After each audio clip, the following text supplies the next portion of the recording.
आप देख रहे हैं देश का सबसे भरोसेमंद चैनल एन दिल्ली नेशनल।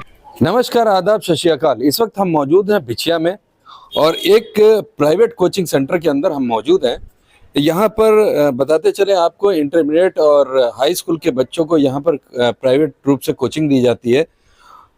इस बार का ये इत्तेफाक हुआ है कि जो हाई स्कूल और इंटर का रिजल्ट यूपी बोर्ड का आया है उसमें कुछ बच्चों ने अच्छा नंबर लेकर के आया है और यहाँ पर एक कीर्तिमान स्थापित किया है। यहाँ पे आप देख सकते हैं कि ज़्यादातर इसमें लड़कियां आगे आई हैं। जैसा कि रिजल्ट सीधा सीधा आया है कि इस बार भी लगातार लड़कियां जो है आगे बढ़ी हैं और जो लड़के रहे हैं उनके परसेंटेज कम थे।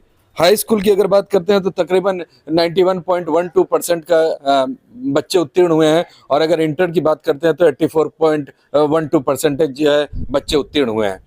तो अच्छा, बहुत अच्छा रिजल्ट है। अगर हम कोविड के बाद की बात करते हैं तो इधर का जो रिजल्ट अगर माने तो ये अच्छा रिजल्ट कहा जाएगा और लगभग नियरर टू 100% हम कह सकते हैं 90% के आसपास हाई स्कूल के अंदर हो गया और 84-85% आपका इंटर के अंदर हो गया है। तो यहाँ पर वो बच्चे हैं, मेधावी बच्चे हैं जो अच्छा खासा नंबर लेकर करके पास आउट हुए हैं। हम उनसे बात करेंगे, हम जानना चाहेंगे कि आगे करियर में उनको क्या बनना है। लेकिन पहले बात करते हैं कि जो यहाँ पे शिक्षक हैं उन्होंने किस तरह से इन बच्चों को संवारा, सजाया और आज जिस मकाम पे हैं, क्या है वो उनकी फीलिंग, क्या कुछ आपकी फीलिंग है इन बच्चों को अब देख करके? देखिए, शिक्षक का यही वो होता है कि उनके पढ़ाए हुए बच्चे जब अच्छे नंबर लाते हैं तो ही उनका अपना पढ़ाई पे वो होता है कि नहीं, मैंने इतना बच्चों को शिक्षा दी कि उसकी वजह से ये सब इस मुकाम पे पहुंचे। और शिक्षक के लिए यही होता है कि हमसे भी बढ़िया मेरा शिष्य बने। एक जो वो रिलेशन होता है गुरु और शिष्य वाला, जो कभी हम अगर बहुत पीछे जाएं बात करें तो होता क्या कि शिक्षक अगर इधर से जा रहा है तो स्टूडेंट जो है दूसरी गली में भाग लेता था। अब तो वो चीज़ चेंज हो गया है, अब तो बहुत बदलाव है, एक फ्रेंडली रिलेशन हो चुका है। इसको कैसे देखते हैं आप? नहीं, ये समय का वो स्वरूप बदला है और निश्चित ही गुरु और शिष्य के बीच में एक दोस्ताना संबंध रहना चाहिए। गुरु भी उनको उसी तरह से मार्ग दिखाए कि वो अपनी सफलता को और अग्रसर रहें और विद्यालय के साथ साथ अपने माता पिता के भी जग में नाम रोशन करें। यहाँ पर जो हम देख रहे हैं हाई स्कूल के बच्चे हैं और इंटर के बच्चे हैं, जस्ट टीन एज हैं जी, एकदम। वो जो है गीली मिट्टी होते हैं, जिधर शेप दे दीजिएगा उसी शेप में आ जाते हैं। तो ये तो बहुत टफ काम एक शिक्षक के लिए होता है। उसको किस तरह से आपने किया? टफ तो है, लेकिन ये आप अक्सर सुनते भी होंगे कि शिक्षक ही समाज का निर्माण करता है और बच्चों का उसमें योगदान रहता है। और मेरे बच्चे निश्चित ही इस दिशा में अग्रणी हैं कि अपने परिवार के साथ साथ चरित्र का भी निर्माण करते हैं और अपने पढ़ाई में तो अव्वल हैं ही, इनके माता पिता भी इन लोगों के कार्यों से बड़ा प्रसन्न रहते हैं। इस बार कुछ बच्चे हैं तो क्या अगली बार हमको इससे डबल देखने को मिलेंगे? निश्चित इस बार जो संख्या है उससे भी कहीं अच्छी आपको परफॉर्मेंस अगली बार भी प्राप्त होगी। तो मतलब अगर सीधे सीधे भाषा में बात करें तो इस बार का रिजल्ट देखकर आपका सीना 56 इंच का हो गया? जी, एकदम निश्चित ही बच्चों ने हमारा मान रखा, यही हमारे लिए बहुत है। आइए, हम जो बच्चे पास आउट हुए हैं, कुछ नेहरू इंटर कॉलेज के हैं, कुछ जो है एमजी इंटर कॉलेज के हैं, हम उनसे बात करते हैं कि क्या कुछ। आप किस क्लास की थी? Class 10th। कितने परसेंट मार्क्स आए हैं? 79.66। कहाँ से आपने किया है? मैंने नेहरू कन्या इंटर कॉलेज से किया है। मेरा नाम स्वाति मिश्रा है। अब आगे क्या इरादा है? डॉक्टर बनने का, नीट क्रैक। अभी तो इंटर भी करना है? हाँ, इंटर करना है, उसमें और अच्छा अंक लाना है जिससे हमारे स्कूल का और नाम बढ़े आगे।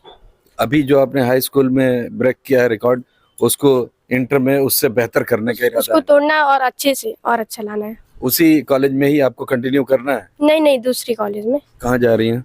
महाराणा प्रताप बालिका इंटर कॉलेज में। मतलब आप महाराणा प्रताप में जा रही हैं और वहाँ पर कोशिश ये है कि ये जो हाई स्कूल का रिकॉर्ड आया है इसको ब्रेक किया जाए। हाँ, चलिए, सारी शुभकामनाएं। धन्यवाद। आपने इंटर पास किया है, क्या कहना चाहेंगे? आगे का क्या फ्यूचर प्लानिंग है? आगे क्या करने का इरादा है? आगे मुझे ITI करना है। ITI करने के पीछे वजह क्या है? क्योंकि ITI जनरल देखा जाता है लड़कों के लिए होता है और लड़के ज्यादातर जाते हैं। लड़कियों में अगर कोई ITI करता है तो एक बार सोचना पड़ता है कि आखिर वजह क्या है। आपके परिवार में कोई कर रहा है क्या? हाँ दीदी। तो उन्हीं से प्रेरणा लेकर के आप आगे जो है आईटीआई करना चाहते हैं। चलिए, आपको ढेर सारी शुभकामनाएं। यहाँ पे और भी बच्चे हैं। एक एमजी इंटर कॉलेज के बच्चा है, जिसके बारे में साफ कहा जाता है कि एग्जामिनेशन पीरियड के वक्त में उसकी तबीयत बेहद ख़राब थी। शायद कभी उसको चोट वगैरह लगी थी, जिस वजह से वो फिजिकली अनफिट था, लेकिन उसके भी दौरान उन्होंने एग्ज़ाम दिया और एग्ज़ाम देने के बाद वो पास आउट होकर करके यहाँ पर मौजूद हैं। आइए हम उन्हीं से बात करते हैं क्या कुछ है। क्या नाम है आपका? जी, मेरा नाम श्लोक शर्मा है। क्या हो गया था? आपकी तबीयत सुना खराब है बहुत ज़्यादा और एग्ज़ाम देने की स्थिति में नहीं थे। जी, मुझे न्यूरो का प्रॉब्लम था ब्रेन से, उसी के लिए थोड़ी दिक्कत हो गई थी। इसी वजह से मैंने उतनी पढ़ाई नहीं कर सकी, फिर भी अपने हिसाब से मैंने फर्स्ट डिवीज़न पास किया है। तो आपने फिर अपने से ज़बरदस्ती जिद से एग्ज़ाम दे दिया? जी, बिल्कुल। हम लोग में जब जज़्बा होता है, हम कुछ भी कर सकते हैं, क्योंकि हम अभी नवयुवक हैं, कुछ भी कर सकते हैं। अगर तबीयत खराब है तो उस पर ध्यान ना दें, थोड़ी बहुत मेहनत करें तो बहुत कुछ कर सकते हैं हम लोग। हम लोग एक्सपीरियंट हैं, हम लोग के लिए बहुत कुछ है। तो आगे क्या क्या इरादा है? आगे मुझे आईटीपी करना है, इंटीग्रेटेड टीचर एजुकेशन प्लेटफॉर्म। ये क्या होता है? सर, ये टीचिंग है, बीएड है। जो बीएड पहले हम लोग कर रहे थे, तो बीए करने के बाद बीएड करना पड़ता था। अब बीएड को हटा करके उसे 4 साल, जो वो 5 साल करना पड़ता था, उसे पहले कर दिया गया, आईटीपी ला दिया गया, जो 4 साल की कोर्स है, जिससे हमें बीएड की डिग्री अभी 4 साल में ही मिल जाएगी। तो इसमें एडमिशन कंपटीशन के थ्रू होता होगा ना? हाँ, कंपटीशन तो इस साल से ये डीडीयू में कंपटीशन आए हैं इनके बहुत ज़्यादा। इस बार उसमें हम लोग हिस्सा लूँगा मैं भी। गोरखपुर विश्वविद्यालय में इसका कोर्स इम्प्लीमेंट हुआ है? हाँ जी, इस साल से अप्लाई हुआ है। चलिए, आपको शुभकामनाएं हैं। तो ये आप देख सकते हैं कि जज्बा है, न्यूरो की प्रॉब्लम है, फिर भी एजुकेशन बाधा नहीं आ रही है और सक्सेसफुली उन्होंने एजुकेशन कंप्लीट किया, एग्ज़ाम दिया और पास आउट हुए। अब आगे इनका फ्यूचर प्लानिंग है टीचर बनने के लिए। बताते चले, नए नए कोर्सेज इम्प्लीमेंट हुए हैं। जैसे आपको हम एनडीए और सीडीएस के बारे में बता देते हैं। एनडीए और सीडीएस अगर कोई करता है तो वो 4 साल का कंबाइंड कोर्स होता है। उसी तरह इस वक्त बीएड के लिए भी 4 साल का, पहले अगर करते थे तो ग्रेजुएशन मिनिमम उसकी क्वालिफिकेशन होती थी, तो 3 साल ग्रेजुएशन कीजिए, उसके बाद आप बीएड करते थे 2 साल, यानी 5 साल होता था। अभी इन्होंने इंटरमीडिएट के बाद 4 साल का सीधा इंटीग्रेटेड वो ले आए हैं, कोर्स ले आए हैं, जिसमें उनको बीएड की ही डिग्री मिलेगी, मगर वो 4 साल में ही कंप्लीट कर लेंगे। तो उसकी तैयारी कर रहे हैं, मेरी सारी शुभकामनाएं। यहाँ पे और भी बच्चे हैं, हम उनसे बात करते हैं। क्या कुछ इरादा है आपका? अब तो इंटर हो गया, यस सर। आगे बीए करना है, फिर इसका आगे देखेंगे, मतलब फैमिली वाले जैसे मतलब रहेगा स्थिति वैसा ही देखा जाएगा। कितना परसेंट मार्क्स आया है? 64%। 64। आपका तो 67 आया होगा। जी सर। 67। 67। जी सर। क्या आगे इरादा है? सर आगे अब भैया जैसा बोलेगा वही करना है। चलिए, तो ये बड़ी कमसिन उम्र होती है, निर्णय ये लोग खुद नहीं ले सकते हैं। कहीं ना कहीं या तो शिक्षक या अभिभावक को इसमें इन्वॉल्व होना पड़ता है कि किस करियर को लेकर के आगे बढ़े। यहाँ पर हम उनके शिक्षक से बात करते हैं, क्या कुछ गाइडेंस इनका है आगे चलने के लिए, क्योंकि बड़ा कंफ्यूजन यहाँ पर दिख रहा है। ये बच्चे डिसाइड खुद नहीं कर पा रहे हैं, इनको ये नहीं पता कि अब आगे फ्यूचर क्या है, इंटर के बाद क्या करना है क्या नहीं करना है। तो कुछ इस तरह का गाइडेंस आप देते हैं क्या? जी, गाइडेंस तो देते ही हैं। जैसे मैथ वाले बच्चे हैं या बायोलॉजी वाले, तो उनको बताया जाता है कि आप टेक्निकली क्षेत्र में अगर जा सकते हैं, इंजीनियरिंग कर सकते हैं, बीटेक कर सकते हैं, या डॉक्टरी क्षेत्र में सीपीएमटी वगैरह आप कोर्स करना चाहें। और जो बच्चे बीए होते हैं, बीए में जाते हैं या बीएससी करते हैं, तो उनसे ये कहा जाता है कि अगर आपको नौकरी के लिए प्रयास करना हो तो उस क्षेत्र में भी आप प्रयास करें, आईएएस पीसीएस, क्योंकि ग्रेजुएशन अगर आपने कर लिया तो आईएएस पीसीएस के भी क्षेत्र में आप जा सकते हैं। तो ऐसा नहीं है कि इन लोगों का क्षेत्र वहीं सीमित है। और जैसा कि आपने देखा कि इस साल से बीएड इंटर के बाद ही शुरू हो गया, आईबीपीटी का जो कोर्स है, तो वो अच्छा ही है बच्चों के लिए कि एक क्षेत्र आपका पहले ही से निर्धारित हो जाएगा।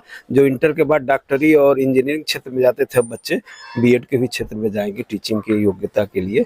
वो भी एक अच्छा प्रयास है गवर्नमेंट के। एक बड़ा महत्वपूर्ण सवाल है कि जो कोचिंग सेंटर्स होते हैं वहाँ पर पर्सनालिटी डेवलपमेंट का कुछ ऐसा नहीं है।